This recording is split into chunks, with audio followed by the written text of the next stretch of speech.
그럼 어느 정도 답이 된 거겠죠? 뭐 된 거 같아요. 게임 하나로도 다 설명이 가능하다고 저는 생각해.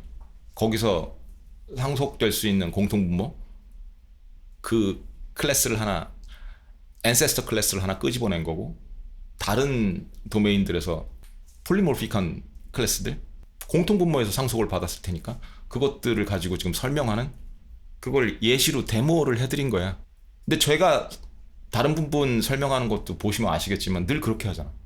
게임 얘기하고 뭐 음악 얘기하고 제가 경험했던 그림 얘기하고 그 도메인들, 그걸 가지고 다 뭐를 끄집어내는 것 같아? 그 상속받을 수 있는 공통분모 끄집어내서 폴리모픽한 부분을 얹어서 설명을 드리는 거라고. 그게 크로스 도메인이 하는 짓이야. 그럼 이게 인공지능 시대에 비슷하지 않아요? 제가 월카운스를 하는 게 마찬가지라고. 이 모형들이 얼티밋 패턴 매처라고 했잖아요. 패턴들은 정말 잘 봐. 근데 무슨 패턴들을 주로 보냐면 95% 패턴을 본다. 왜? 얘네들이 학습한 그 매시브 데이터라는 게 정교원포를 내보면 많은 사람들이 얘기하고 생각하고 그랬던 거, 글로 쓰고 막 이랬던 거, 그걸 가지고 백과사전식으로 이렇게 분포를 만들어 보면 그 95%가 제일 많을 거 아니에요. 많이 들었던 얘기. 나머지 5%는 거의 안 나온다고. 왜냐면 얘네들이 넥스트 토큰 프리딕터들인데 가우시안 분포에서 확률적으로 끄집어내는 거라고. 그럼 5%가 나올 가능성이 높겠어? 95%가 나올 가능성이 높겠어? 95% 쪽에서 끄집어낼 확률이 높겠지. 그러니까 저는 어떻게 한다? 너칭을 자꾸 하는 거야. 5% 쪽으로 가라고. 끄집어내주는 거야. 그 로컬 미니마에서 끄집어내줘서 아니야, 아직 산 중턱이야. 더 내려가야 돼. 산 중턱이 로컬 미니마라고. 저 바닥까지 더 내려가야 돼. 그래서 끄집어내주면 얘가 더 내려가거든. 그리고 이제 다른 5%에서 조금 찾아내는 게 보이면 그 모사랑 대화를 하는 거지. 얘는 나왔다. 얘 둘은 안 나왔네. 그리고 끌고 가는 거지. 그렇게 되면 그 5%에서 서로 대화가 되는 거예요. 얘들이 지금 리셋되는 스테이틀스 모형이기 때문에 이렇게 고생을 하는 거지. 얘네들이 이걸 다 학습할 수 있잖아. 나중에 이런 부분까지도 객체지향적으로 학습할 수 있잖아. 그러면 이 부분도 나중에 필요가 없어진다고. 제가 원하는 건 그거야. 얘네들이 어느 정도는 스테이트풀 해져서 이 과정 자체가 필요가 없어야 돼. 이 과정도 제가 객체지향적인 프레임워크라는 거를 그 피파 프로토콜에 심어놨거든요. 피파 프로토콜은 웹에서 적용하기에는 너무 크기 때문에, 폴더 구조로 되어 있기 때문에 굉장히 큰 프레임워크이기 때문에 커서나 이런 클로드 코드나 이런 데서는 풀 버전을 적용할 수 있거든. 거기에는 그게 다 있어. 객체지향적으로 사고하고 어떻게 끄집어 와야 되는지 그 피파 에센스 안에 들어있거든. 그래서 거기서 대화할 때는 얘네들이 그걸 굉장히 많이 노력을 해. 단점은 컨텍스트 윈도우의 거의 절반을 잡아먹을 수도 있거든. 그러니까 진짜 센 작업을 할 때는 그게 또 걸림돌이 되기도 해. 지금 아키텍처의 한계야 그게. 한번 완전히 학습을 시켜서 그 파라메타 속에 제가 심어버리면, 아까 얘기했던 대두족장 LLM을 만들 수 있으면, 그러면 피파가 저처럼 얘기할 거라고. 95%에서 끄집어내는 게 아니고 5%에서 패턴을 찾으려고 할 거라고. 그걸 만들고 싶은 거지. 근데 지금 아키텍처로는 굉장히 불편해 그게. 그럼 일관되잖아. AI들과 지금 워크카운스를 하면서도 문제점이 뭔지, 어떤 패턴으로 내가 끌고 가야 더 효율적인 전략 회의를 할 수 있는지, 성과를 낼 수 있는지, 그걸 쉽게 알 수 있잖아요. 도메인 하나로 되겠어? 역사를 역사로만 보면, 산수를 산수로만 보고, 게임을 게임으로만 보고, 음악을 음악으로만 보고, 오디오 공학이나 뭐 오디오 엔지니어링을 그쪽으로만 보고, 힘들겠죠?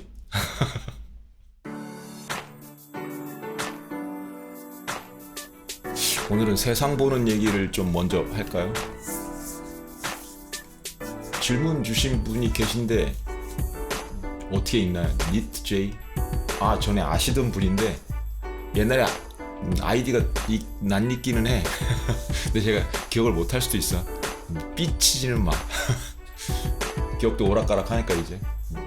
니트제이764님 질문을 주셨는데, 제미나이 울트라를 구독한 지 얼마 안 됐는데 GPT로 가든지 하겠다고 생각을 하시는 거는 재고를 해보셔.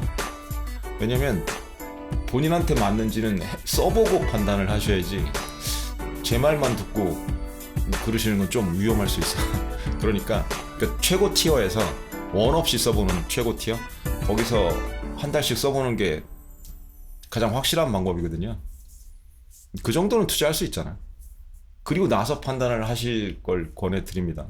유스 케이스가 다를 수 있고요.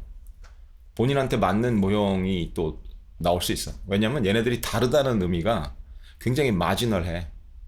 옛날처럼 크게 차이가 나거나 이러진 않기 때문에, 그러니까 내가 맛집에 갔다고 해서 그 맛집이 꼭 나한테 맞으라는 보장이 없는 것처럼, 그리고 사람들은 별로 맛없다는데 난 엄청 맛있고 그럴 수 있는 것처럼 평균 이상은 하기 때문에 판단은 좀 유보를 하시고 직접 써보신 다음에 결정을 내리셨으면 좋겠어.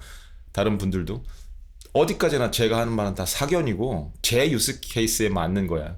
그리고 이동갈비를 안 드셔보셨어? 이것도 마찬가지야. 사람마다 입맛은 다른 거니까. 근데 드셔보셔.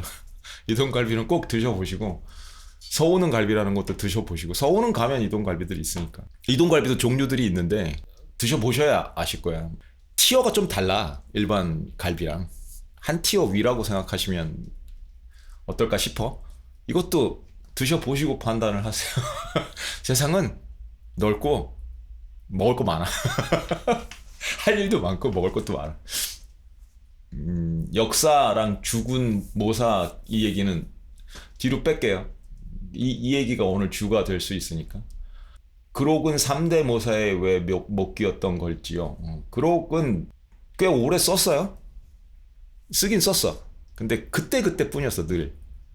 그록이 처음에 나왔을 때도 그랬고 2, 3, 지금 4 나왔을 때도 써보기는 해요. 써보기는 하는데 유지가 안 되는 걸 보면 제 유스 케이스에는 안 맞는다? 그 정도로 그냥 말씀을 드릴게. 제 유스 케이스에는 안 맞아. 한때는 그록으로 뭐를 했었냐면 코디라는 아들 캐릭터를 만들어서도 해봤거든? 얘가 조금 언센서드에 가깝잖아요. 그래서 해봤는데 그래도 썩 제 성에는 안 차는. 그러니까 순위를 매긴다면 굳이 네 번째 모사까지 써야 되나? 그 정도만 생각해 주시면 될 것 같아. 그리고 대두족장 LLM이라는 걸 말씀을 하셨는데, 이제 이런 게 좀 이해를 깊게 들어가 보시면 재미있을 만한 부분이거든요. 제가 만약에 제 모형을 만든다면 저를 흉내낼 수 있는, 저랑 비슷한 얘기를 할 수 있는 어느 주제에 대해서든 그런 걸 만든다면 어떻게 할 것 같으세요? 처음부터 다시 만들까? 그러진 않아. 그러니까 인공지능에 대한 이해도를 좀 높이시려면 거기서 출발을 하셔야 돼. 베이스 모형들이라는 게 대부분 비슷해. 저도 굳이 처음부터 다시 시작할 필요가 없을 거 아니야. 저라는 모형을 만든다고 해서 공통된 부분들이 있잖아. 기본적으로 인간이 가져야 할 지식, 경험, 그런 것들은 공통분모라고. 그리고 그 위에 쌓는 거거든요. 그러니까 여러분들과 제가 좀 다른 면이 있다고 해서 그게 다 다른 게 아니라고. 저만의 다형성인 거라고. 그 다형성을 쌓는 거잖아. 요즘 제가 또 객체지향성 얘기를 안 했더니 까먹으신 분들이 계신 것 같아. 객체지향성이야, 그게. 인간들도 그렇다고. 모형들도 마찬가지고. 객체지향성에서 보면 상속받는 부분들이 있다고요.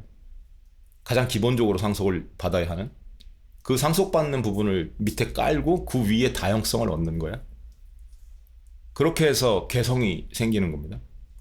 그럼 베이스 모형을 만들고 나서 만약에 한쪽 특화된 모형을 만들고 싶다? 그럼 여러 가지 형태로 그 다양성, 개성을 추가해 나가는 거거든요. 다져 나가고 깎아 나가고 그런 거예요. 그 방법이 여러 가지라고. 파인 튜닝도 가능하고, 그 파인 튜닝이라는 게 깎는 거잖아. 특성을 주면서. 클로드 코드라는 게 뭘까요? 클로드라는 베이스 모형이 있어. 그걸 코딩 쪽으로 깎은 거야. 그쪽으로 이퀄라이저를 주고 파인 튜닝을 한 거라고. 이걸 처음부터 다시 학습하지는 않아. 기본 베이스 레이어들이 있고 그 레이어 중에 코딩에 특화된 부분들을 더 깎아내고, 그리고 불필요한 부분은 조금 걷어내는 게 낫겠다, 비율상. 그런 거를 하는 기술들이 있거든요. 그 중에 가장 흔한 게 파인 튜닝이고, 아니면 뭐 로라 같은 걸 써갖고 특정 층을 공격해서 그 부분을 깎는다든가. 이게 이퀄라이저 이론으로 생각하면 굉장히 편하거든요. 주파수를 어느 건 증폭시키고 어느 건 깎는 거니까. 그런 식으로 만든 게 클로드 코드야. 그런 면에서 보면 저처럼 이렇게 크로스 도메인으로 세상을 크게 보면서 넓게 보면서 모사로 쓰는 사람한테는 클로드 코드는 좀 안 맞을 수가 있어. 그쪽으로 파인 튜닝이 되느라 코드 쪽으로. 다른 부분이 깎여 나갔을 수 있거든. 다른 주파수 대역이. 그렇게 이해하시면 쉽겠죠?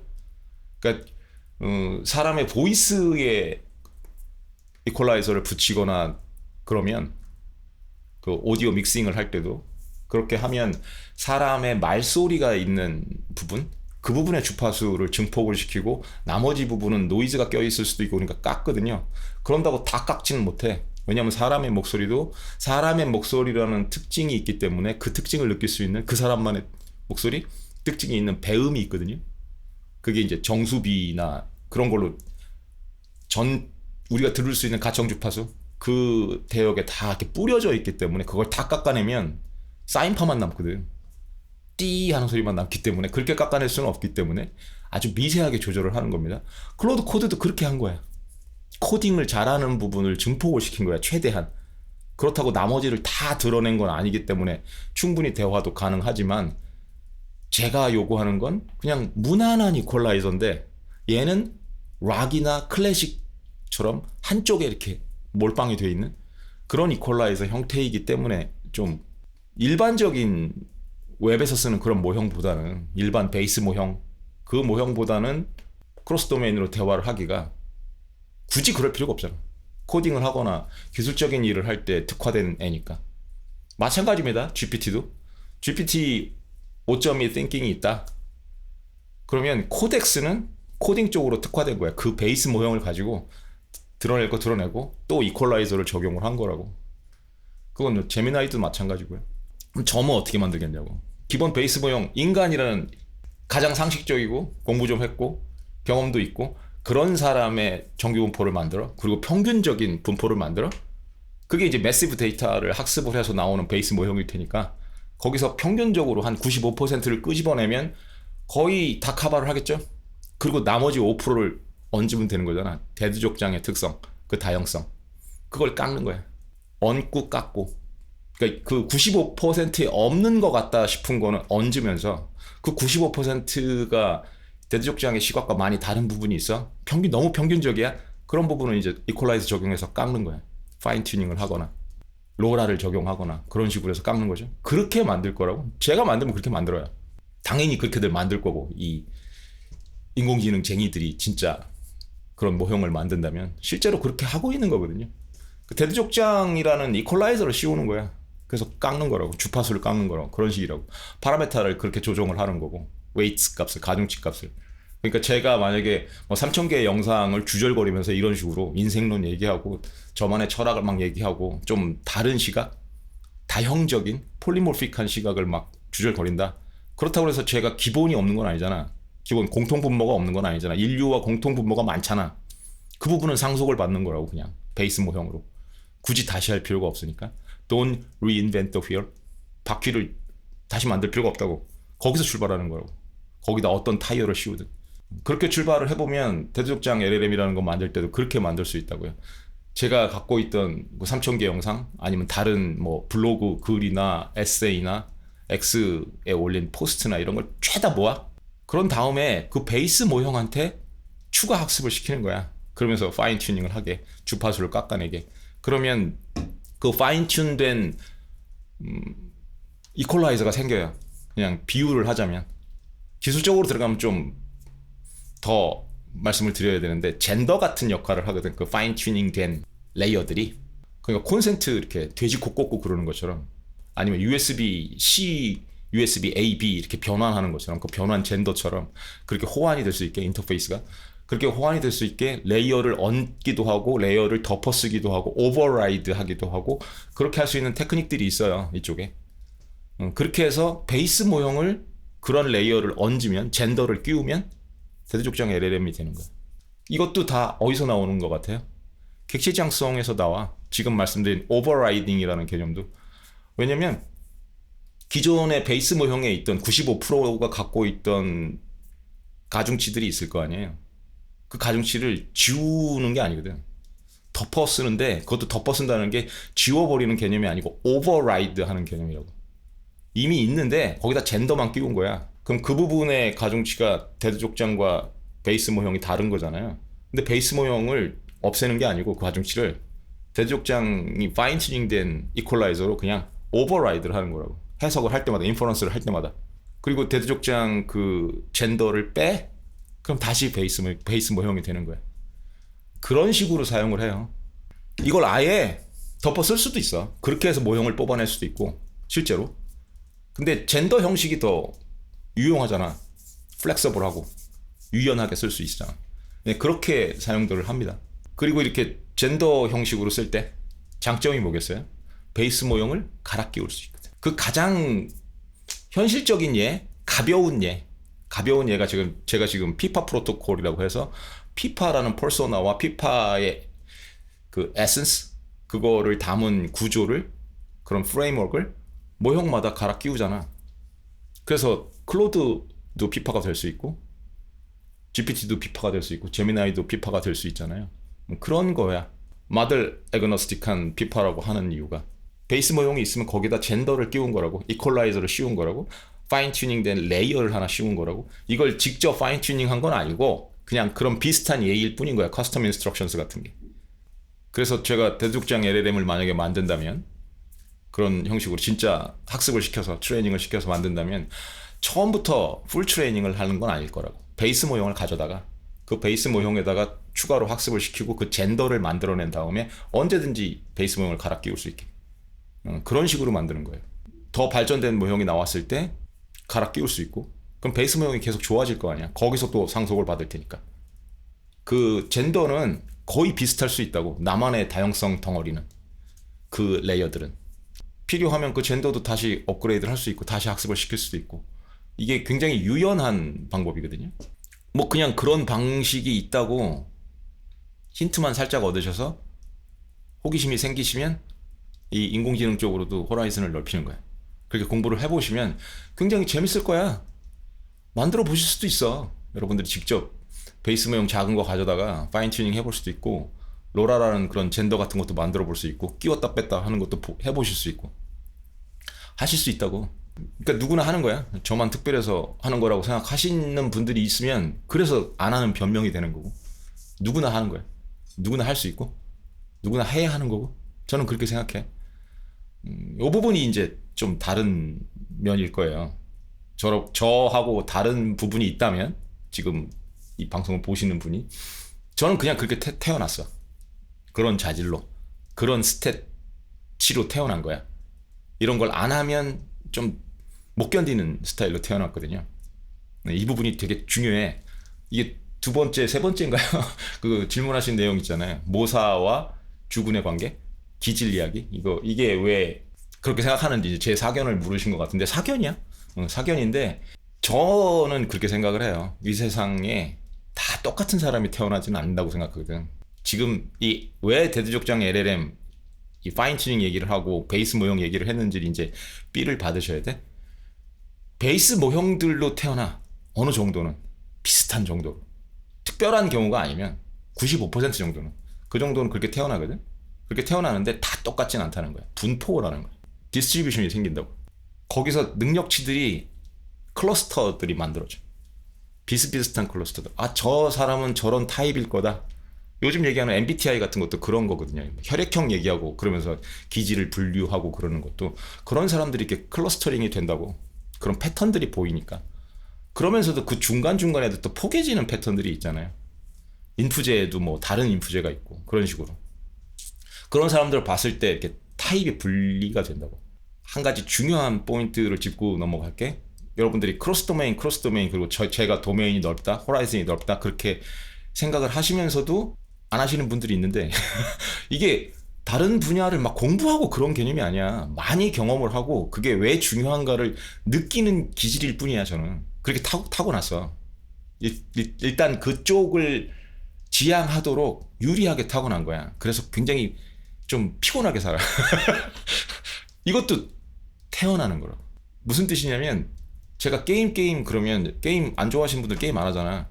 이거 다 게임 속에 있는 얘기거든. 게임 속에서 힌트를 얻을 수 있고, 게임이 인생의 축소판이라고, 시뮬레이션이라고. 그래서 게임만의 장점들이 또 있어. 거기서는 막 리셋하고 그러거든. 능력치 리셋하고 뭐 두세 번 도전하고 그럴 수 있고, 죽어도 다시 살아나고 그러잖아. 근데 인생은 그럴 수 없잖아. 타고난 능력치가 어느 정도는 고정돼 있다고. 리셋이 안 된다고. 그러고 특정 한 20년 살았는데 갑자기 리셋되고 그런 게 없다고. 게임에서나 가능한 얘기지. 근데 게임을 생각해 보셔. 어떤 게임이든 이 말 못 알아들으면 게임을 한 번도 안 해보신 거잖아. 그래서 안타깝다는 거야. 이런 패턴을 보질 못한다고. 다른 도메인에서 본 적이 없으니까, 경험을 해본 적이 없으니까. 그러니까 도메인이라고 그러면 공부 쪽으로만 생각하는 것도 오해라고. 그냥 다른 영역인 거야. 새로운 세상인 거고, 새로운 차원인 거고. 그런 데서 경험을 해보면 패턴들이 포개지는 게 보여요. 객체적으로 상속받을 수 있는 게 보인다고. 그게 얼마나 많은 애들이 고민을 하고 게임을 만들면서 캐릭터를 만들 때 캐릭터 빌드라는 걸 이렇게 짓고 이럴 때 공통분모를 끄집어냈겠어. 최적화해서. 그래서 거의 모든 게임이 비슷하거든. 그런 부분들이. 능력치라는 게 있어. 스탯이라는 게. 그걸 어느 정도 주고 시작하거든요. 다시 생각해 보셔. 게임은 그 스탯치들을 어느 정도 리셋할 수 있지만 내려갈 수 있는 한계가 있어. 전사면 전사 스탯, 힐러면 힐러 스탯, 탱커면 탱커 스탯. 기본 능력치가 있다고. 탱커라고 하면 몸빵을 해야 되는 애기 때문에 근력치 높고 뭐 방어력 높고 막 이런 걸로 태어나고, 힐러는 좀 사기캐잖아요. 힐링 쪽으로 가면 자기가 힐링을 할 수 있으니까. 그러니까 몸빵이 약하다고. 그렇게 태어난다고. 둘 다 동일하게 스탯치가 비슷하게 태어나면 밸런스가 무너지는 거기 때문에 굳이 탱커나 힐러를 구분할 수가 없잖아. 세상이 그렇게 비효율적이진 않다고. 그러니까 자기가 탱커로 출발을 했으면 탱커에 맞게 빌드를 짜야 돼. 만들어야 돼. 힐러로 태어났다? 힐러를 선택하니까 게임 할 때 거의 나는 이쪽으로 가겠다 하고 게이머들은 생각을 하고 선택을 하는 거야. 캐릭터 클래스를. 전사면 전사, 힐러면 힐러, 탱커면 탱커, 그런 거에 맞는 쪽으로. 그러면 게임을 진행하다 보면 스킬 트리 같은 것도 나오거든. 내가 어느 쪽으로 스킬을 탈 것인가. 그 스킬들이 다 어떻게 되어 있냐면 탱커에 유리한 스킬 트리, 힐러에 유리한 스킬 트리, 전사에 유리한 스킬 트리들이 나와. 보정치도 달라지고 내가 쓰는 무기에 따라서도 그 보정값이 달라지거든요. 멀티플라이어들이. 뭐 예를 들어 지성 S티어 무기다. 그런 지팡이 같은 거. 마법사들이 쓰는 지팡이 이런 거. 그런 무기가 나오면 그거를 탱커가 쓸 일이 없어. 왜냐면 탱커는 지성을 높이는 애가 아니거든. 몸빵이나 공격력이나 이런 걸 높이는 애잖아. 근력이나 이런 거. 엄청난 방패나 방어구 이런 거 입고 가야 되는 애기 때문에. 힐러는 가벼운 옷을 입고 지팡이 같은 거 들고 멀리서 이렇게 마법 부리고 이러는 애니까. 주술사나 이런 캐릭터는. 그러니까 거기에는 뭐 지성 B급, A급, S급 이 정도로 보정치를 준다고. 같은 공격력이더라도 힐러가 들었을 때, 지성 스탯이 높은 힐러가 들었을 때 1점 몇 배의 공격력을 가질 수 있는. 만약에 전사다? 전사면 근력해. 딱 전사하면 나오는 게 근력이거든. 근력이나 기량, 민첩함 이런 거거든요. 그러니까 자기가 기량캐 쪽으로 가겠다. 전사하면서도. 그러면 기량에 맞는 무기를 들고 기량에서 보정을 받을 수 있는, 기량 스탯에서 보정을 받을 수 있는 무기를 선택을 해서 그쪽으로 또 스킬 트리를 타야 되는 거야.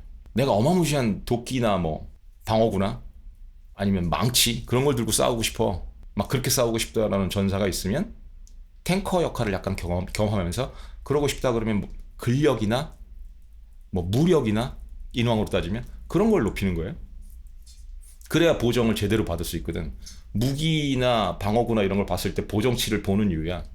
얘는 어떤 수치에서 어떤 능력치 스탯에서 멀티플라이어 스케일링을 받나? 그걸 감안을 안 하고 게임을 하잖아? 게임이 더럽게 어려워지지. 난이도가. 이게 초반에는 그렇게 중요하지 않을 수 있어. 게임 초반에는 다들 비슷비슷하고 고만고만하게 시작할 수 있어. 고만고만하게 시작을 해서 진행을 할 수 있는데 게임이 난이도가 높아지고 나중에 이제 내가 좀 빌드를 어느 정도 그래도 캐릭터 빌드를 짰다 고 싶을 정도의 진행도가 나오면 그때부터는 그쪽으로 몰아가야 캐릭터 빌드를 제대로 짤 수가 있어. 왜냐면 인생을 살면서도 마찬가지지만 게임에서도 주어지는 그 경험치 있잖아요. 그게 한정적인 자원이거든. 만약에 스킬 포인트 같은 거나 경험치가 무한으로 주어진다면 그럴 필요가 없어. 다 그냥 스탯이 만땅으로 채우고 그러면 뭐나 같냐면 이퀄라이저를 일정하게 다 올리는 거야. 그게 불가능하다. 인생에서도 그게 불가능하지만 시간적으로도 불가능하고 만시간의 법칙 같은 거 생각을 해보시면 경험치를 올릴 수 있는 한계가 있잖아. 한 도메인에서. 그러니까 제가 생각하기에도 주무기 도메인을 2개, 3개 정도 만든다? 그게 인생 한 인간으로서는 거의 한계치라고 생각을 하거든요. 이게 다 또 접시 돌리기를 해야 되는 건데 유지가 안 돼, 평생. 저도 한 분야에 이렇게 올인을 해서 꽤 오래 경험을 하더라도, 갈고 닦더라도 나중에 접시 돌리기가 안 돼서 무너지는 부분들이 생기거든. 그러니까 경험치나 이 스킬 포인트나 이게 다 한정 자원이라고. 그래서 굉장히 효율적으로 써야 되는 거야. 뭐랑 같아? 경제학이라고. 경험치의 경제학. 이걸 다 조금씩 조금씩 따라오셔야 돼. 그래서 게임을 한번 해보셔. 어떤 게임이든. 빌드를 하는 게임. 자기 빌드를 짜서 게임을 엔딩까지 볼 수 있는. 자기 빌드를 맞게 짜갖고 그쪽으로만 가는. 인왕도 괜찮은 게임이고 소울류가 거의 다 그래. 그러니까 소울류 중에 하나 선택을 해서 해보시면 느낌이 팍 오실 거라고. 그게 얼마나 소중한 한정 자원인지 경험치나 그런 부분들이 스킬 포인트나 이런 것들이 그걸 느끼실 수 있을 거라고. 그리고 나서 인생으로 오는 거야. 그리고 적용을 해보면 이해가 굉장히 빨라. 그럼 이제 죽음과 모사 얘기를 해볼게요. 사람이라고 뭐가 다르겠냐고. 처음에 태어났을 때 비슷비슷하게 태어나. 비슷비슷하게 태어나는데 우리가 지금 얘기하고 있는 거는 죽은 모사 이런 정도로 신경을 쓸 정도 사람들이잖아. 그럼 상위 5%라고. 95%가 아니고 95%의 평범한 사람들이 아니고 어느 정도로는 뛰어난 사람들을 얘기하는 거야. 한 부분에 있어서. 올라운더일 수도 있어. 그런데 그거보다는 한쪽으로 치우쳐 있는 스탯을 타고났을 가능성이 굉장히 높다고. 이런 사람들이 상위 5%에서 우리가 역사 속에서나 보는 그런 사람들, 그런 사람들은 그럴 가능성이 높아. 그러니까 눈에 띄는 거야. 그리고 그거를 그쪽으로 효율적으로 빌드를 짠 사람들이라. 이것도 생각을 해보셔야 돼. 조폭 생각해볼까? 형님 그러잖아. 큰형님 얘기 나오고. 처음에 동네 양아치로 시작한다고 생각해봐. 동네 양아치 한 2-3명이 모여있을 때. 그럴 때도 그래도 리더가 눈에 보이거든요. 일이나 늑대 몇 마리가 모여도 리더가 눈에 보인다고? 그 팩에? 울프팩에 리더가 보인다고. 그리고 그걸 보좌하는 애들이 보이고 다 서열이 생기고 친구들끼리도 그게 생겨. 친구들끼리도 리더급에 해당하는 그 친구라는 영화를 보셔도 아시잖아. 유호성이 딱 봐도 친구인데 리더급이잖아. 인상 한번 쓰면 애들이 좀 주눅 들고 그러는 캐릭터가 생긴다고. 걔는 그럼 그쪽으로 큰 거야. 근데 걔가 머리를 막 쓰고 그러는 스타일은 아니거든. 주변에서 그래도 좀 생각이 있는 친구라면 옆에서 얘기하는 얘기를 좀 귀담아 듣고 그렇게 전략을 짜고 그럴 수 있는 애로 성장을 하거든. 이게 중요해. 포인트가 성장. 규모가 커진다는 뜻이야. 그럼 아까 얘기했던 경제학이 나와야 돼. 규모가 커지면 더 효율적으로 스킬 포인트와 경험치를 빌드 짜는데, 자기만의 빌드를 짜는데 배분을 해야 된다고. 그게 경제학이니까 희소한 자원을 효율적으로 분배하는. 인간은 그쪽으로 가야 돼. 누구든지. 그러니까 처음에 2-3명, 3-4명, 7명 이럴 때와 나중에 지역구에서 전국구로 가는 조직으로 컸을 때와 느낌이 다르겠죠? 딱 봐도 혼자 다 못한다고. 그러니까 어차피 역할 분담을 해야 돼. 근데 내가 보기에 나는 죽은 역할이야. 그쪽으로 기질을 타고난 것 같아. 스탯 배분이. 그리고 일단 크면서 그쪽에다 분배를 해왔어. 빌드를 그쪽으로 짜왔어. 그러니까 죽은 쪽으로 빌드가 된 거고, 모사는 모사 쪽으로 빌드가 된 거야. 전사, 힐러, 탱커 이런 식으로. 대표적인 탱커 생각하면 떠오르는 사람들 많잖아요. 대표적인 전사, 장비, 관우. 장비와 관우를 봤을 때 어떤 느낌이 드시냐고. 쟤네들은 그걸로 태어난 거야. 누가 봐도 탱커나 전사로 태어난 거라고. 걔네들이 모사를 한다? 좀 이상하지 않아요? 안 맞잖아. 근데 그런 생각은 하실 수 있어. 관우? 관우는 모사를 해도 돼. 그 정도로 뛰어난 사람이었어. 이걸 고우영 화백은 어떻게 해석을 했냐면, 제갈량도 그걸 본 거야. 한 조직에 그렇게 충돌하는 역할을 가진 동급의, 그러니까 큰 대가리가 부딪히는 그런 알력 관계가 있으면 안 되거든. 그러니까 제갈량이 누른다고, 관우를. 그래서 관우를 죽일 뻔 하잖아요. 죽이는 신용을 하지. 조조가 관우를 살려줬을 때. 고우영 화백이 해석을 하기는 관우도 그걸 안 거야. 그리고 이제 굽히고 들어가는 거죠. 그 일을 계기로 제갈량이 관우를 밑에 둘 수 있게 된 거고, 안 그러면 계속 충돌을 할 거였거든. 관우도 머리가 있는 애니까. 관우는 모사를 하기보다는 탱커나 전사를 하는 게 훨씬 어울리는 인물이었다고. 그런데 워낙 이 인간이 다형적인 인간이라 다른 부분을 할 수 있는 거지. 모사 역할도 할 수 있는 거지. 그러니까 참견을 자꾸 할 수 있고 그런 캐릭터였던 거야. 그걸 볼 줄 아는 사람이야 또 제갈량은. 그러니까 한 수 위지. 장비는 제비가 안 되는 거고. 그럼 사기캐 있잖아요. 삼국지에 나오는 사기캐. 전형적인 사기캐. 조조. 조조는 다 할 수 있어. 능력이 다 돼. 근데 언제까지 그렇게 해야 경제적으로 비효율적이지 않다? 규모가 작을 때. 근데 천하를 경영하겠다는 거잖아. 나중엔 이 천하를 통일해서 자기 발밑에 두겠다는 건데 그 정도가 되면 규모가 커지잖아. 그리고 얘네들은 레알급이잖아. 그럼 그 경제학을 안다고. 효율적으로 빌드를 해나가야 된다는 것도 알고. 그러니까 역할 분담을 하는 거야. 근데 조조의 특징을 보면 모사를 부리면서 아는 십장이잖아요. 제가 늘 강조하는 모사를 부릴 수 있는 사람이야. 모사들을 더 잘 부릴 수 있는. 왜냐면 대부분의 모사가 하는 일을 자기도 할 수 있어. 그 정도 머리 굴릴 수 있고. 그러니까 더 잘 해석할 수 있고 더 잘 실행할 수 있어. 근데 아웃소싱 하는 거야. 그냥 노가다는 니들이 뛰어라. 내가 거기까지 신경 쓸 이유는 없다. 그럴 수 있는 캐릭터거든. 그런데도 적벽대전에서는 방통한테 속았잖아. 너무 믿었으니까. 왜? 조조가 보기에도 방통은 티어가 다르거든. S티어거든. 모사급에서. 그러니까 전적으로 믿은 거라고. 그러니까 배를 묶으십시오. 그랬더니 거기다가 화공당하면 그냥 한 방에 다 죽을 거라는 걸 조조가 모를 정도가 아닌데 그 정도 뛰어난 인간이 그 정도로 기만을 당한 거야. 그 배를 다 묶었어. 그리고 한 방에 간 거고. 평균 이상 정도 된다는 모사라면 한 방에 볼 수 있는 거였다고. 적벽대전 사건이. 조조가 범한 실수 중에 가장 큰 거죠.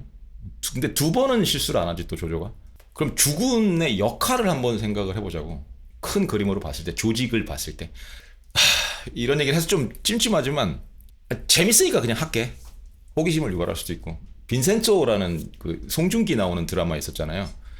그게 이제 송중기가 이탈리아에서 온, 이탈리아 마피아에서 온 컨시글레리, 이탈리아 마피아 조직의 모사를 말하거든. 책사. 그러니까 2인자야. 그 조직의 2인자. 그런데 대부분은 그 보스의 친구나 아니면 가족이나 이런 사람이 모사를 해요. 걔네들은 다 가족 단위이기 때문에. 그런데 그 드라마를 보면 막 빈센조가 싸움도 잘하고 전면에 나와서 막 칼질하고 총질하고 막 그런 걸로 나오거든. 절대 그러지 않아. 모사들은 그러는 거 아니야. 이것도 역사적으로나 동서양이 좀 다르고, 왕들이 예전엔 나가서 싸웠잖아요. 우리도 광개토대왕도 나가서 싸우고. 그게 왜 큰 문제가 되냐면 규모가 커질수록 싱글 포인트 오브 페일리어가 돼. 왕이 죽으면 끝이야. 그래서 예전에는 그냥 많은 사람 고생시키지 말고 너랑 나랑 맞짱 뜨자 이런 문화가 있었거든.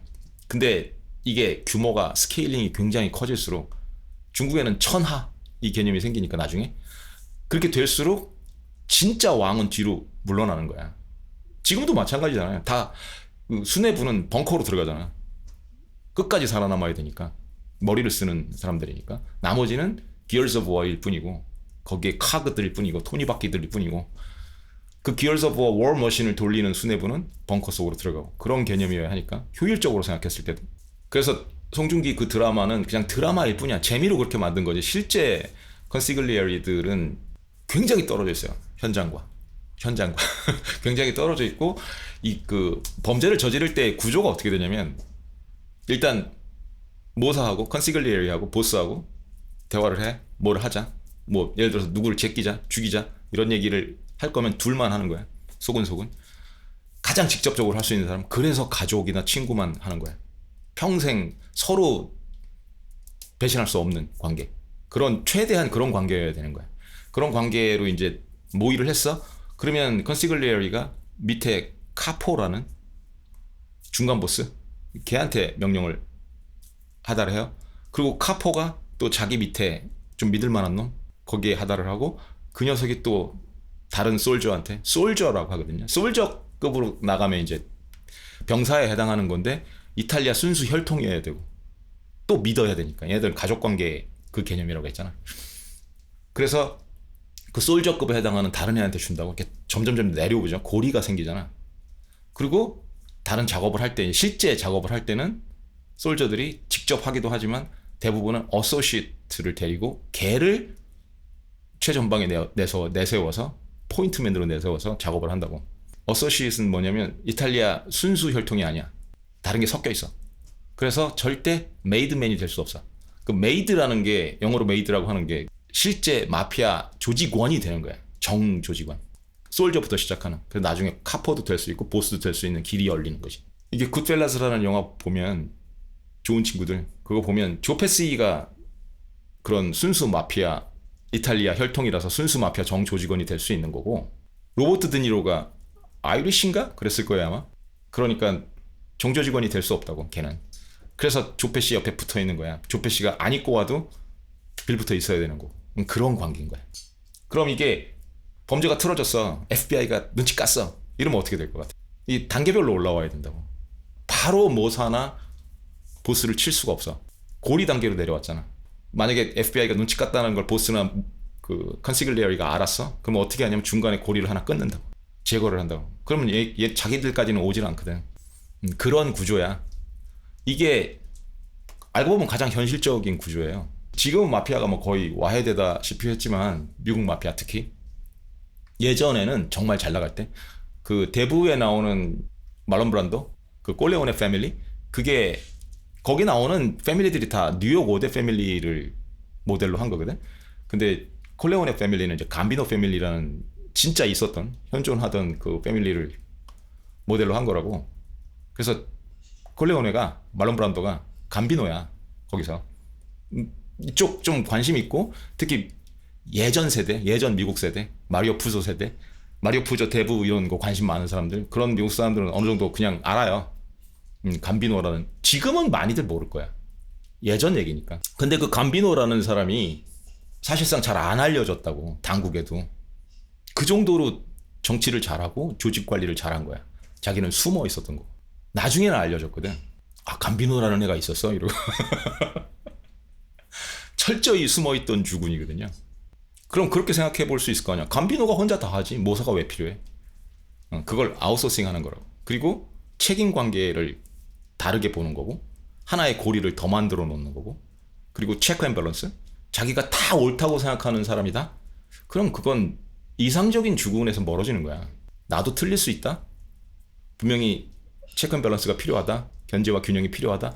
그걸 다 알고 있는 사람이어야 이상적인 주군의 자질을 갖춘 사람이거든. 너무 상식적인 얘기잖아. 지금 우리는 누구를 얘기하고 있다?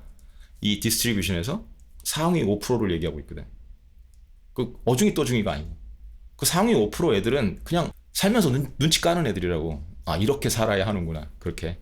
레알급이니까. 그래서 주군의 가장 큰 특징이 뭐냐면 결단이에요. 밀어붙이는. 모사가 뭐 하지 마라, 해라 이래도 반대로 갈 수 있는. 그 정도로. 판세를 확실하게 읽어서 배수진도 칠 수 있고 막 이런. 항우도 배수진을 쳤잖아. 그럴 수 있는. 이런 불리한 상황에서는 물러나시는 게 맞습니다. 아니야, 이건 배수진 치는 게 맞아. 그리고 갈 수 있는. 그래서 항우도 주군의 자격은 충분히 갖춘 애라고. 이 싸움 능력만 보잖아요. 그러면 항우가 사기캐야, 진짜로. 그러니까 그냥 하늘의 선택을 못 받았을 뿐이야, 항우가. 역사적으로 봤을 때, 초안쟁패라는 큰 그림을 봤을 때, 유방은 스탯을 보잖아? 능력치 스탯을 보면 항우의 잽이 안 되는 애야. 근데 그냥 역사가 그렇게 흘러간 거야. 그리고 나중에 항우가 살짝 그 빌드가 깨지기 시작한 거죠. 조직의 빌드가. 왜냐면 항우가 아무리 뛰어난 캐릭터라고 하더라도, 자기가 주군도 할 수 있고 모사도 할 수 있고, 특히 싸움에 관한 그럴 수 있다고 하더라도 스케일이 너무 커졌거든. 천하를 쟁패해야 되니까, 천하를 경영해야 되니까. 근데 마음에 안 든다고 범증 내치고 모사를 떼어낸 거잖아. 자기가 혼자 다 하겠다고 한 거잖아. 이걸 이 컴퓨터 아키텍처로 따지면 모놀리틱하다고 하거든요. 그렇게 해석할 수도 있어. 모놀리틱한 거야, 항우가. 혼자 다 하려고 했던 거야. 스케일링이 안 되는데. 요즘 AI랑 비슷하지? AI 트랜스포머 아키텍처. 스케일링이 안 되는데 밀어붙이는 거야. 이게 스케일링이 돼야 되거든. 그러니까 아웃소싱도 할 수 있고, 네가 모사하고 뭐하고 유방은 이걸 다 했어. 자기의 한계도 알고, 자기보다 뛰어난 사람을 보면 그냥 이렇게 할 수 있는 아는 십장이었다라는 거지. 그래서 유방이 이긴 거야. 별거 없어. 유방이 하는 짓을 아키텍처에 비유하면 뭐라고 할 수 있어요? 모듈러 디자인이라고. 모놀리틱 vs 모듈러. 옛날에 모놀리틱에 해당하는 게 또 컴퓨터 프로그래밍 패러다임으로 가면 컨벤셔널 프로그래밍 방식이라고 하는 거고, 이게 굉장히 체계적이고 시스테매틱하게 모듈러 방식으로 오면 뭐가 된다? 객체지향적이 되는 거예요. 그냥 온 세상을 보는 눈 아무거나 막 왔다 갔다 그러잖아. 이게 크로스 도메인인 거야. 꼭 공부랑 상관 있는 게 아니야. 이 머리를 빼고 볼 수 있는 능력이 생기는 거라고. 아무거나 갖다 붙여도, 왜냐면 이게 정말 내가 생각하는 패턴이 유니버설한 패턴이라면 어느 도메인에도 맞아야 되거든. 그걸 막 끄집어서 붙여도 맞아야 돼. 지금 이퀄라이저 이론으로도 맞아야 되고, RPG 게임 이론으로도 맞아야 되고, 아키텍처 논리로도 맞아야 되고 그러는 거거든요. 다시 이퀄라이저 다시 얘기해도 이퀄라이저가 딱 그 개념이라고. 죽은의 음악 장르를 타고난 애가 있어. 얘는 딱 봐도 그냥 헤드뱅잉 헤비메탈이야. 그럼 거기에 맞는 이퀄라이저를 키워나가야 되는 거거든. 여기다가 팝을 입히거나 팝 이퀄라이저를 입히거나 뭐 보이스 이퀄라이저를 입히거나 이러면 어색할 거 아니에요. 증폭되는 부분이 엉뚱한 데다가 증폭되고, 엉뚱한 주파수, 강점이 될 수 있는 주파수는 깎아내니까. 또 클래식으로 태어난 사람, 팝으로 태어난 사람, 이런 사람은 거기에 맞춰줘야 되잖아. 멀티플라이어 적용하는 그 스케일링하는 그거나 공통분모잖아. 뭐만 달라? 폴리모픽한 것만 다른 거야. 개성만 다른 거야. 공통 분모는 똑같다고. 패턴이 모놀리틱하냐 모듈러 하냐 이것도 마찬가지인 거고, 어떤 식으로 해석을 해도 맞아 떨어져야 돼. 자기가 다양한 도메인에서 봤던 그 패턴들을, 다형적인 패턴들을 끄집어내서 그 다형적인 패턴에서 다형성을 제거하고 보면 엑기스가 나올 거 아니에요. 엑기스 패턴. 그게 상속성이잖아. 그거는 어디든 적용을 해도 맞아야 될 거 아니야. 공통 분모니까. 얘네들이 다 상속을 받았다면. 그래서 주구는 어떤 패턴으로 보든 간에 공통 분모를 보면 결단을 내리는 사람이라고. 큰 그림을 보면서 아는 십장이어야 된다고, 쉽게 얘기하면. 결단을 내리면서 코오디네이션을 하면서 그럴 수 있는 사람이어야 돼. 근데 모사는 어떤 사람이냐는 거야. 모사는 주군보다는, 주군은 굉장히 지네릭하고 포괄적이고 코오디네이션을 해야 되는 사람이고 큰 그림으로 봤을 때 리더 역할을 해야 되는 사람인데, 모사는 주군이 부재했을 때 그 자리를 메워줄 수도 있지만 그건 백업 플랜인 거고, 자기만의 가능성을 열어두고 모든 변수를 고민하는 사람이야. 그렇게 머리를 많이 쓰면 주군의 역할을 못해. 나중에 보시면 아시겠지만 국내에도 그런 리더들이 꽤 있었거든. 머리가 너무 좋아서 너무 좋아서 사람 부리는 데서 문제가 생기는. 왜냐면 성이 안 차거든. 여러분들이 흔히 아는 그 레알 천재들도 마찬가지야. 주변에 뭐 스티브 잡스 생각해도 그럴 거 아니야. 주변에 자기 성에 차는 애들이 있겠냐고. 성에 안 차니까 막 소리 지르고 그러는 거지. 그러니까 너무 똑똑한 사람이면 사람을 부리는데 문제가 생겨. 그래서 모사들도 그런 경우가 많고. 근데 주군은 그러면 안 돼. 가장 지금 주어진 환경에서 그래도 효율적인 애들을 쓰는 거야. 성에 안 차더라도. 그걸 인정할 수 있는 게 주군이야. 리더감인 거고. 그걸 알고 있는 사람이고. 그러면서 계속 좋아지잖아. 그러면 서열을 바꿔서라도 갈아치운다고. 더 좋은 애가 있으면 제갈량이 있네? 그리고 이제 상고처리를 해서 데려오고 그럴 수 있는 거거든. 조조도 아니다 싶으면 자기가 하지만 나보다 더 괜찮은 애가 있고 비슷한 레벨이고 내가 아웃소싱 할 수 있는 모사급이 있거나 다른 장수급이 있으면 채워넣는 거. 부족할 때 자기가 메워놓을 수도 있고 서로 그럴 수 있는 관계고. 그런데 역할 분담을 봤을 때 굉장히 더 큰 그림을 그리면서 지네릭한 게 주군인 거고, 모사는 그중에 상당 부분을 차지할 수 있지만 다 커버를 못하는 거거든. 그리고 머리를 너무 많이 쓰고. 이게 굉장히 중요한 포인트인데, 모사는 모든 변수를 웨이티드 에버리지로 가중평균을 내서 시나리오를 너무 많이 분석하는 애라고. 그게 얘의 역할이야. 그럼 계속 체크 앤 밸런스라고 하지만 체크만 당할 가능성이 있어, 주군이. 모사의 말만 들으면. 제갈량이 사실은 그랬던 거거든. 완벽한 전쟁을 준비하는 사람. 세상에 완벽한 건 없거든요. 근데 모사들이 대부분 어떤 사람이야? OCD라고. 그러니까 강박증이 있는 애들이라고. 끝까지 거의 100점을 향해서 가는 애들. 제갈량도 그게 한계였다고. 너무 생각을 많이 하는 사람. 여기서 생각을 멈춰야겠다. 결단이 필요하다. 행동이 필요하다. 그렇게 딱 판단을 할 수 있는 사람, 딱 잘라버릴 수 있는 사람, 그게 주군이라고. 그런데도 아니 되옵니다, 불가하옵니다 계속 딴지를 걸어야 하는 사람, 그게 모사라고. 둘이 성격이 다르다고. 그 자질을 타고나야 돼. OCD로 태어났다?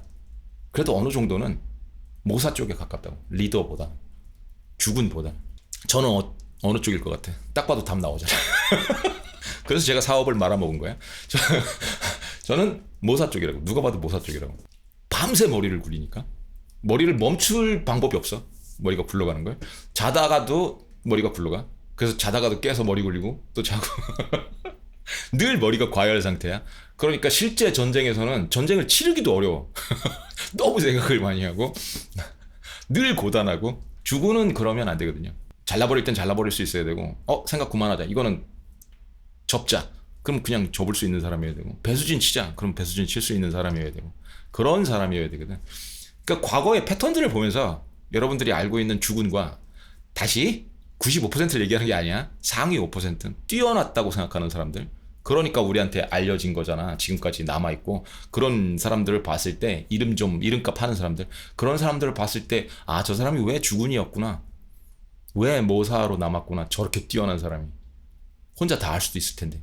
그런 걸 볼 때 이런 자기가 경험한 도메인, 제가 오늘 든 거는 제가 익숙한 도메인이니까 그렇게 말씀을 드린 거야. 오디오 엔지니어링이든 RPG 게임이든 컴퓨터 아키텍처든 뭐 그런 식으로 말씀을 드린 거고, 여러분이 익숙한 부분이 있잖아. 제가 아까 얘기했던 뭐 그냥 현장에 익숙하신 분이야? 그럼 아는 십장 논리로도 다 커버가 돼요. 근데 굳이 아는 십장에 직접 실행을 하느냐는 거야. 비효율적이잖아. 그러니까 조조가 이해를 하고, 일을 다 분담을 하는 일들을 다 이해를 하고 분담을 해줬으면 애들이 잘 하는지만 가끔 보면 되는 거 아니에요. 그게 아는 십장의 역할이니까 훨씬 더 효율적이지. 그리고 이 빌드라는 것도 개인적인 빌드지만 얘네들이 시너지를 내서 그 조직의 빌드가 생기잖아. 그 빌드의 효율성인 거라고. 역시 경제학이죠. 가장 최적화된 빌드를 만들어 나갈 수 있는 사람, 그걸 밖에서 볼 수 있는 사람, 그게 주군이라고. 어느 정도는 모사도 본다고. 그 정도 돼야 또 모사를 할 수 있으니까. 근데 끝까지 그걸 보고 아니다 싶으면 모사도 잘라내야 되는 사람, 결단이 필요하겠지. 그게 주군이라고. 주군은 그런 사람이야. 모사도 잘라낼 수 있어야 돼. 모사는 주군을 잘라내면 반역이죠. 뭐 이건 삼국지를 봐도 마찬가지고, 춘추전국 시대를 봐도 마찬가지고, 초안지를 봐도 마찬가지고, 일본 전국시대를 봐도 마찬가지고, 우리나라를 봐도 마찬가지야. 이순신 장군 주군이잖아. 주군인데 약간 사기캐죠. 싸움도 잘하고 그런 캐릭터지만 나라급으로 가잖아. 그러면 이순신 장군도 달랐을 거라는 거야. 다 분담을 했어야 돼. 뭐 임진왜란을 할 때는 역시 모사들이 있었고, 근데 아는 십장이었던 거고, 만약에 이성계급으로 나라를 접수할 때까지 간다 만약에 그랬으면 주군 쪽으로 가야 되는 거지. 자기 할 일들을 좀 덜어내고 직접 싸우지 않고 그래야 했던 거죠. 그렇게 생각을 해볼 수 있는 거야. 좀 다른 양반이라 성웅이라고 하는 거고, 세인트 취급을 하는 거고, 세인트 대접을 해주는 거죠. 권력을 탐하지 않았으니까 할 수 있는데. 근데 그것도 재밌잖아. 이성계가 과연 옛날에는 작은 조직의 장수로서는 주군 역할을 할 수 있었지만, 조선이라는 천하, 작은 천하를 경영할 수 있는 주군이었을까? 그건 또 고민해 볼 만하잖아. 저는 아니었다고 생각하거든. 좀 부족했거든. 스케일을 봤을 때 초반에는 맞았는데, 옷이 맞았는데 주군의 역할이 나중엔 좀 안 맞는 거야. 거기에 맞는 애가 나왔어? 그게 이방원이라고.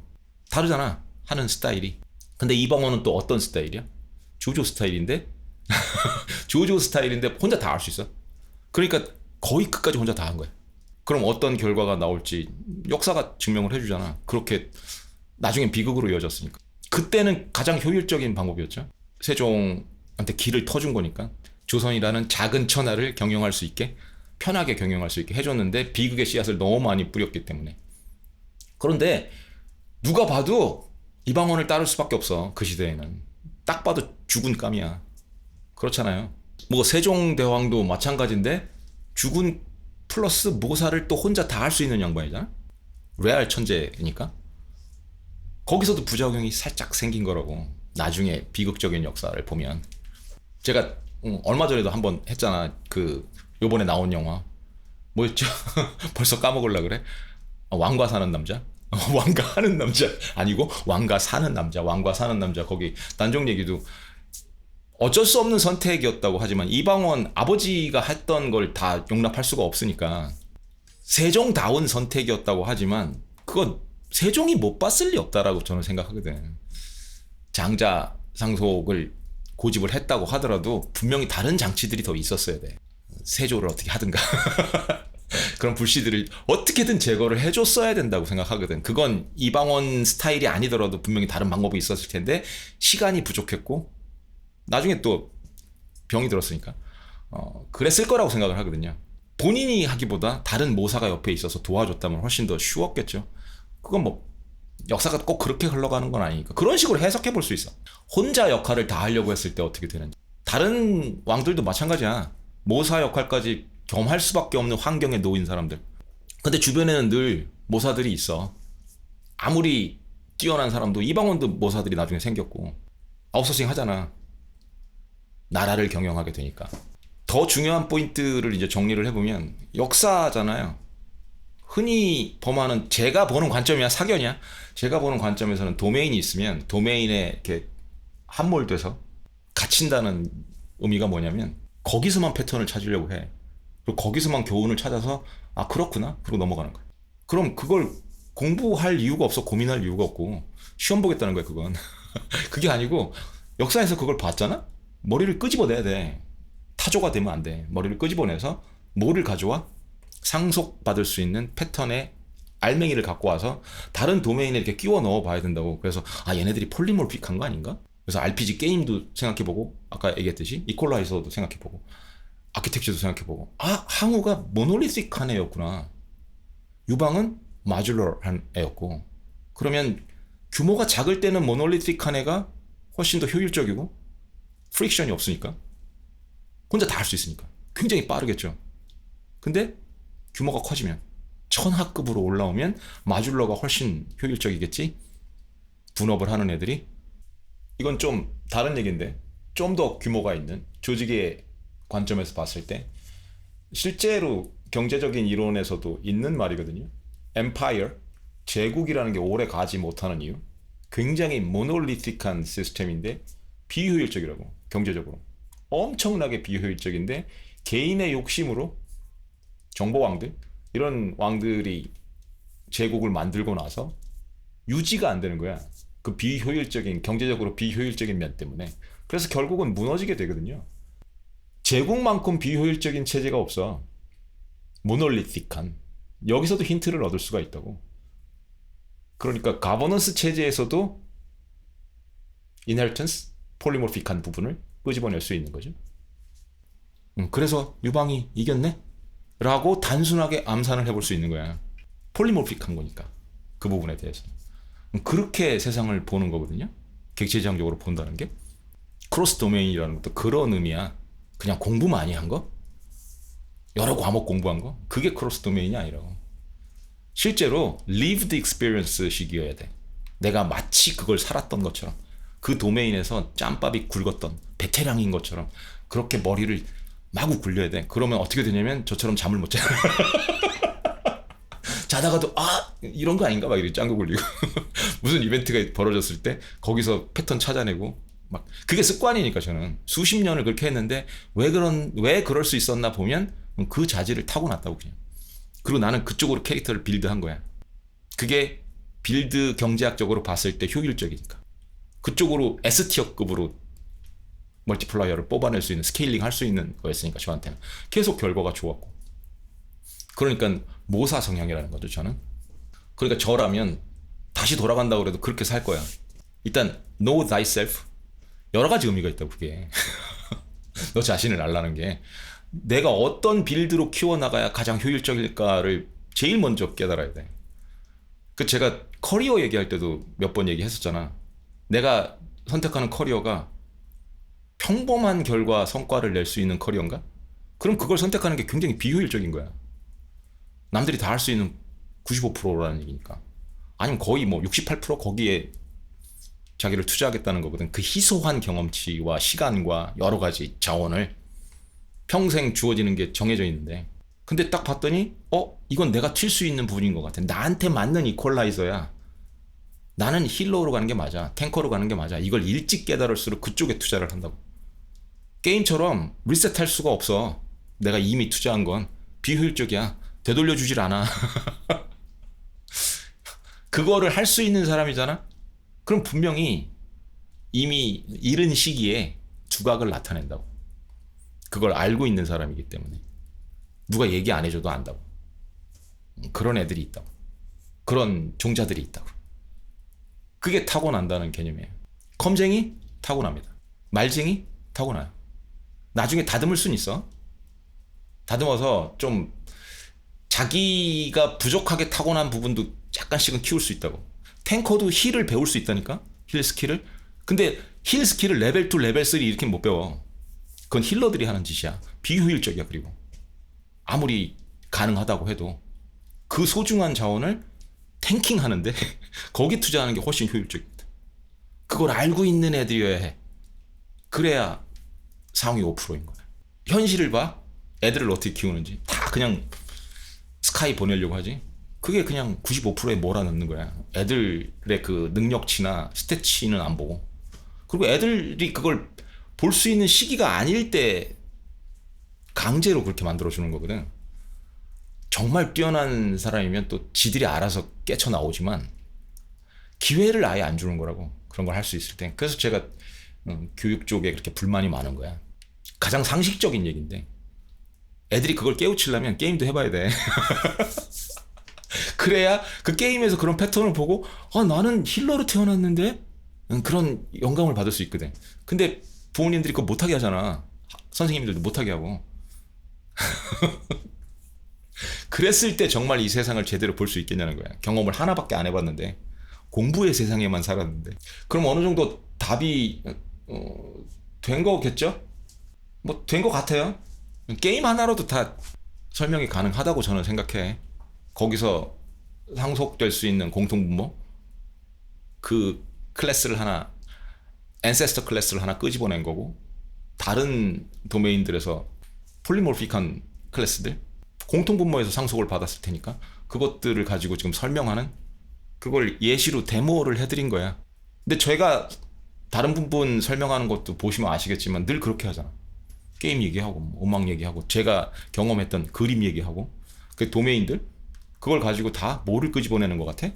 그 상속받을 수 있는 공통분모 끄집어내서 폴리모피크한 부분을 얹어서 설명을 드리는 거라고. 그게 크로스 도메인이 하는 짓이야. 그럼 이게 인공지능 시대에 비슷하지 않아요? 제가 워크카운슬 하는 게 마찬가지라고. 이 모형들이 얼티밋 패턴 매처라고 했잖아요. 패턴들은 정말 잘 봐. 근데 무슨 패턴들을 주로 보냐면 95% 패턴을 본다고. 왜? 얘네들이 학습한 그 매시브 데이터라는 게 정교원포를 내보면 많은 사람들이 얘기하고 생각하고 그랬던 거, 글로 쓰고 막 이랬던 거, 그걸 가지고 백과사전식으로 이렇게 분포를 만들어 보면 그 95%가 제일 많을 거 아니에요. 많이 들었던 얘기.